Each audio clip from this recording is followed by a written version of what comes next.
Welcome back dear students. Microsoft Excel की 16वीं class में खुशामदीद। डियर स्टूडेंट्स, इस क्लास के अंदर हम जानेंगे कि माइक्रोसॉफ्ट एक्सेल में रेफरेंस शीट वगैरह किस तरह से बनाई जाती है। Dear students, table of two assignment आप लोगों की 5वीं असाइनमेंट है।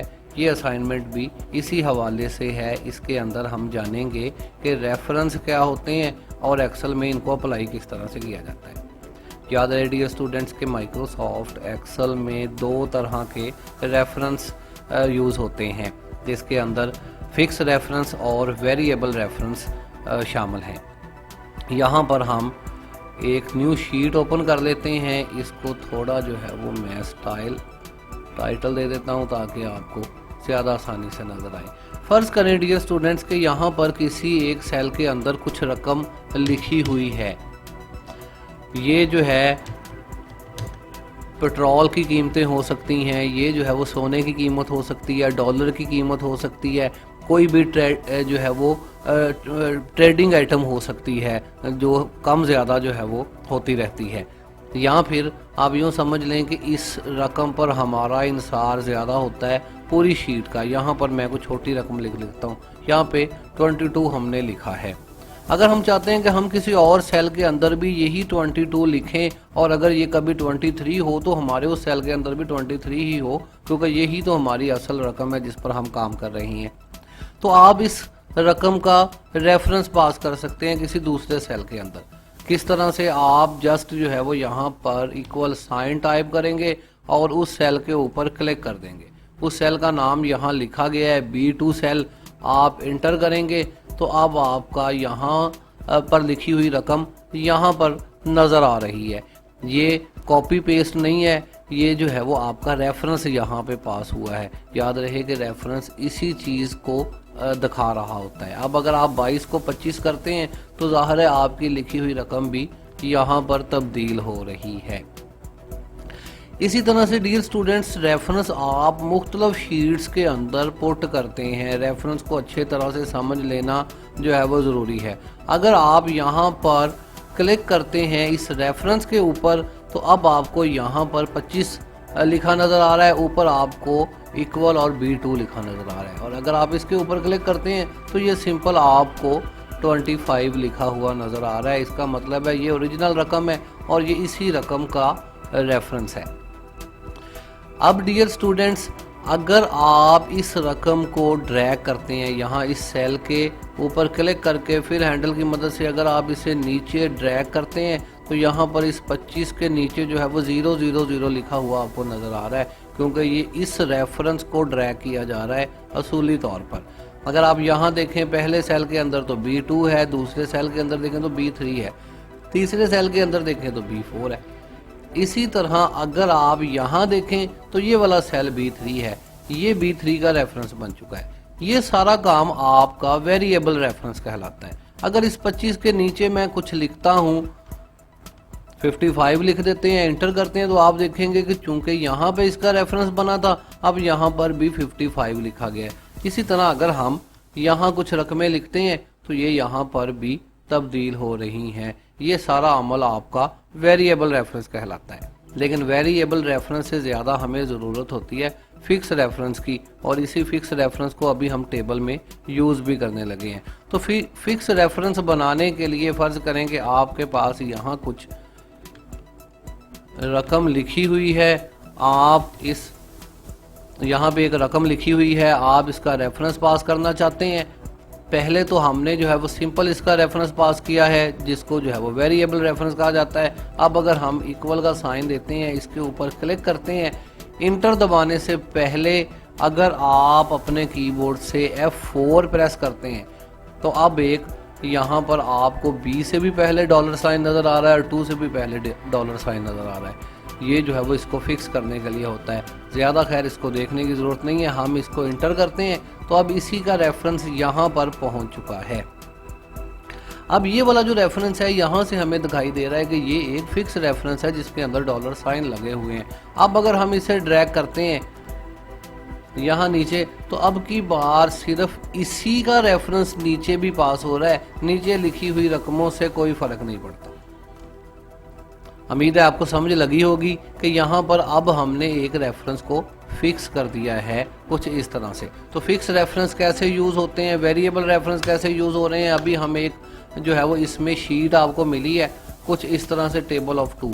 अब ये टेबल किस तरह के हैं, पहला जो टेबल है ये बिल्कुल एक सिंपल तरीके से टेबल लिखा है जो कि एक्सेल के अंदर कोई भी लिख सकता है, जिसे अमूमी तौर पर जो है वो एक्सेल आता है।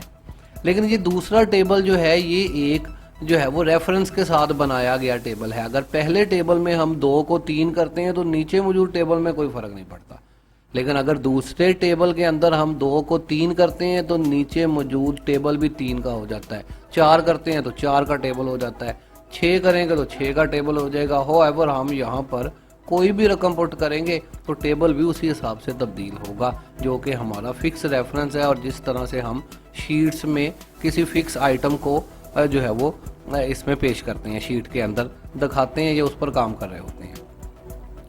यहाँ वापस आ जाते हैं, दोनों टेबल बनाने की कोशिश करते हैं। पहले टेबल को अगर हम देखें तो यहाँ पर 1 2 3 4 5 सेल हम सेलेक्ट करते हैं, मर्ज करते हैं और यहाँ पर लिखते हैं टेबल ऑफ 2। इसी तरह से यहाँ पर हम सीधा 2 लिखते हैं और इसे ड्रैग कर देते हैं 10 दफ़ा, सॉरी, और यहाँ पर हम ज़रब के लिए साइन देंगे, एक्स का साइन ज़रब के लिए यूज़ करेंगे और यहाँ पर हम 1 और फिर कंट्रोल दबा के हम इसको ड्रैग करेंगे। इसी तरह से ये हमारा एक टेबल लिखा जा रहा है जी। फिर यहाँ पर इक्वल साइन लिखने के बाद आपने कहीं क्लिक नहीं करना होता, क्योंकि इक्वल साइन फार्मूले के लिए इस्तेमाल किया जाता है। जस्ट कहीं इक्वल साइन ही इस्तेमाल करना है तो इसको लिखने के बाद इंटर दबाना पड़ता है ताकि इसे कंफर्म किया जा सके। अब आप इसे यूज़ कर सकते हैं।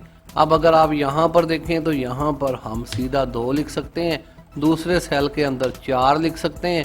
हम जानते हैं कि एक्सेल जो है वो इंटेलिजेंट है और इसी तरह से इसको ये मैनेज कर सकता है। तो हमारा 2 का टेबल जो है वो एक नॉर्मल तरीके से यहाँ पे लिखा गया है। सारे सेल्स को सिलेक्ट करते हैं, डबल क्लिक करते हैं और कुछ इस तरह से हम इसको बॉर्डर लगाने के बाद हम कहते हैं जी हमारा टेबल रेडी है। अब डियर स्टूडेंट्स, यहाँ पर टेबल तो हमारा रेडी है, लेकिन यहाँ अगर हम इस 2 को तब्दील करने के बाद 3 करते हैं, इंटर दबाते हैं, तो यहाँ नीचे फिर भी जो है वो 2 का टेबल ही मौजूद है, 3 का टेबल यहाँ पे नहीं है। तो ऐसी सूरत हाल के अंदर हम अगर एक ऐसी शीट बनाते हैं जिसके अंदर हम रेफरेंस पास करते हैं, ऊपर से हम किसी रेफरेंस को तब्दील करते हैं, तो ऑटोमेटिकली नीचे मौजूद सारी चीज़ें इसमें तब्दील हो जाती हैं। जी डियर स्टूडेंट्स, दूसरा जो है वो टेबल हम देखेंगे, दूसरे टेबल को भी इसी तरह से बनाएंगे, लेकिन ये हम जो है वो 5 सेल मर्ज करने की बजाय हम इस वक्त 4 सेल मर्ज करेंगे और इन 4 सेल्स के अंदर हम लिखेंगे टेबल ऑफ और यहाँ पे 2 अलहदा से।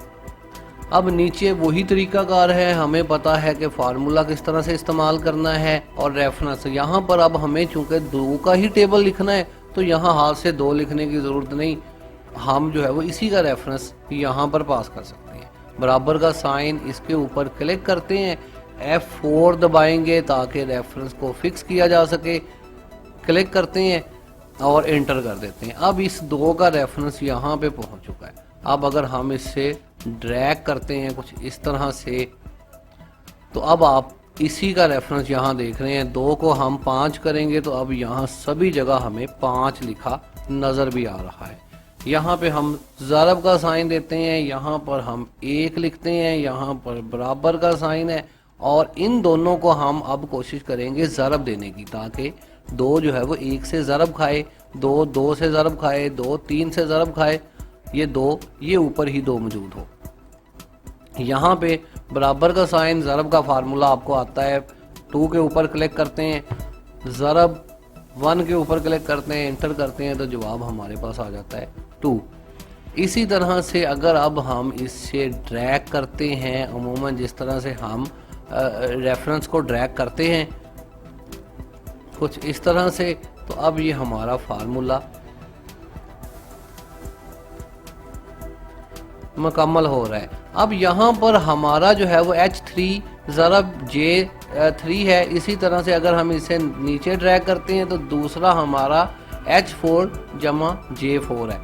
आप जो है वो इसे मुकम्मल ड्रैग करते हैं, ये आपका यहाँ पे हमने इस्तेमाल कर लिया है फिक्स रेफरेंस, और यहाँ पे हम उसी तरह से वेरिएबल रेफरेंस ही इस्तेमाल कर रहे हैं। दोनों ही हमारे इस्तेमाल हो रहे हैं। अब अगर हम इस सारे को सिलेक्ट करते हैं यहाँ से और डबल क्लिक करके जो है वो इसको एडजस्ट कर लेते हैं, फिर यहाँ पर मौजूद टेबल बॉर्डर लगा देते हैं, और यहाँ अगर हम देखें तो इसको थोड़ा सा इधर भेजेंगे हम और इसको हम इस तरफ भेजेंगे, और यहाँ पर 2 वाली साइड से हम, आप जानते हैं कि बॉर्डर किस तरह से ख़त्म किया जाता है, बॉर्डर ख़त्म करेंगे। अब डियर स्टूडेंट्स, ये दोनों टेबल दिखने में बिल्कुल एक जैसे लग रहे हैं। एक टेबल हमने नॉर्मल तरीकाकार की मदद से बनाया है जिसमें हमारी सारी वर्किंग नॉर्मल है। दूसरा टेबल हमने रेफरेंस पास किए हैं जिसके अंदर हमारे पास फिक्स जो है वो फिक्स रेफरेंस हमने इस्तेमाल किया है और वेरिएबल रेफरेंस इस्तेमाल करते हुए हमने इसको बनाया। अब इसको चेक करते हैं। ये 2 का हमने टेबल तैयार किया है, हमें ऑनर कहता है या हमारा बॉस कहता है कि जी ये नहीं, हमें जो है वो 3 का टेबल चाहिए। तो जस्ट इस 2 को 3 करते हैं, इंटर दबाते हैं, तो आप देखेंगे कि साथ ही ये आपका टेबल भी जो है वो 3 का टेबल हो चुका है। इसी तरह इसको 6 करते हैं तो 6 का टेबल हमें मिल रहा है। कोई भी रकम तब्दील करने पर आप इसका टेबल यहाँ पर देख सकते हैं नीचे। इसका मतलब है कि फिक्स रेफरेंस और वेरिएबल रेफरेंस इस्तेमाल करते हुए आप अपनी शीट को बड़े जो है वो टेक्निकल अंदाज के अंदर बेहतर तरीके से बना सकते हैं।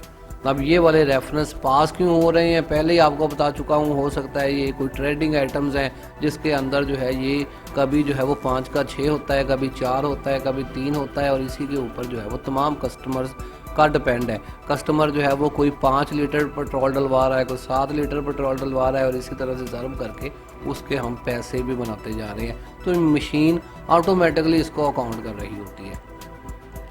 तो डियर स्टूडेंट्स, उम्मीद है कि आप इन दोनों टेबल्स को अब बआसानी जो है वो बना पाएंगे बगैर किसी जो है वो दिक्कत और परेशानी के।